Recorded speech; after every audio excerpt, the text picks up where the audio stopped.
एका प्रेम संबंधासाठी स्वतःच्या मृत्यूचा बनाव रचला आणि एका निरपराध महिलेला जिवंत जाळलं। महाराष्ट्राला हादरवून टाकणारी मंगळवेढ्यातील ही घटना एक थ्रिलर मूव्ही फिक्की पडेल असा हा कट। कडब्याच्या गंजीत जळून कोण व्यक्ती मेली हे सत्य जेव्हा समोर आलं तेव्हा पोलीसही हादरले। हा धक्कादायक खरा किस्सा पूर्ण ऐका, कारण ही गोष्ट आहे प्रेम, फसवणूक आणि खुनी षडयंत्राची। सोलापूर जिल्ह्यात एका गावात घडली एक अशी घटना अख्ख्या महाराष्ट्राला हादरवून गेली। अनैतिक संबंध जपण्यासाठी घेतला एका निष्पाप महिलेचा जीव। चला बघूया हे धडकी भरवणारं प्रकरण नक्की काय आहे। सोलापूर जिल्ह्यातील मंगळवेढा तालुका आणि तेथील पाटखळ गावातील धक्कादायक घटना समोर घडली आहे। पाटखळ गावात किरण ही एक 22 वर्षीय विवाहित महिला ही तिचा पती नागेश सावंत याच्यासोबत राहत होती। 14 जुलै रोजी पहाटेच्या सुमारास किरणने आपल्या शेतातील कडब्याच्या गंजीत स्वतःला पेटवून घेतल्याची घटना घडली। या घटनेनंतर किरणचा पती हा पत्नीच्या वियोगाने रडत होता।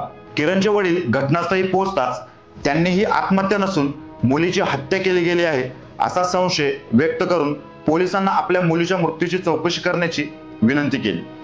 त्यांनाही आपल्या मुलीचा मृतदेह ओळखून आला नाही। पोलिसांनी याबाबत तपास सुरू केला।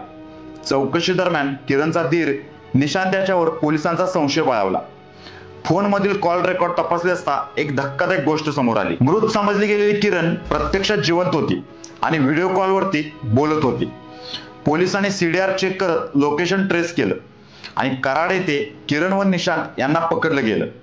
दोघांना ताब्यात घेऊन चौकशी केल्यानंतर दोघांचं बिंग फुटलं। किरणचे दीर निशांत सोबत प्रेम संबंध असल्याचे उघडकीस आले।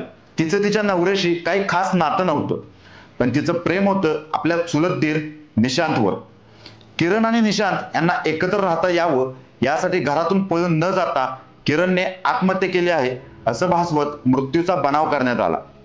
या घटनेनंतर दोघे पळून जाऊन एकत्र राहू लागले। पण या सगळ्यात मृत झालेली महिला कोण? किरण सावंतने कोणत्या महिलेचा मृतदेह कडब्याच्या गंजीत जाळला हा मात्र प्रश्न सगळ्यांसमोर होता। तपासांती असं समजलं की पंढरपूर येथील एक अनोळखी मनोरुग्ण महिलेला दोघांनी फूस लावून पकडून आणले आणि तिचा गळा दाबून तिची निर्घृण हत्या केली।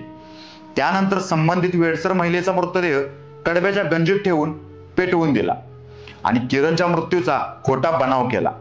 मात्र पोलिसांनी आता या प्रकरणी दोन्ही आरोपींना अटक केली असून अधिक तपास सुरू आहे। प्रेमासाठी आत्महत्येचा बनाव करत दुसऱ्याच महिलेला जिवंत जाळलं असल्याची कबुली दोघांनी पोलिसांसमोर दिली। प्रेम हे आंधळ असतं असं म्हणतात, पण हे अंधत्व जर दुसऱ्यांच्या जीवावर बेतलं तर तो मात्र गुन्हा ठरतो। ही घटना समाजाला एक शिकवण देऊन जाते। प्रेम आंधळ असतं, पण ते जर विवेक गमावून गुन्ह्याची दिशा घेत असेल तर त्या प्रेमाचा शेवटी थडगच उरतं। किरण आणि निशांत यांचा हा क्रूर कट केवळ एका निष्पाप जीवाचा बळी नाही, तर तो मानवतेचा, विश्वासाचा आणि माणुसकीचा खून आहे। अशाच खऱ्या आणि धक्कादायक सत्य घटनांसाठी सबस्क्राईब करा आमचं चॅनल आणि शेअर करा हा व्हिडिओ।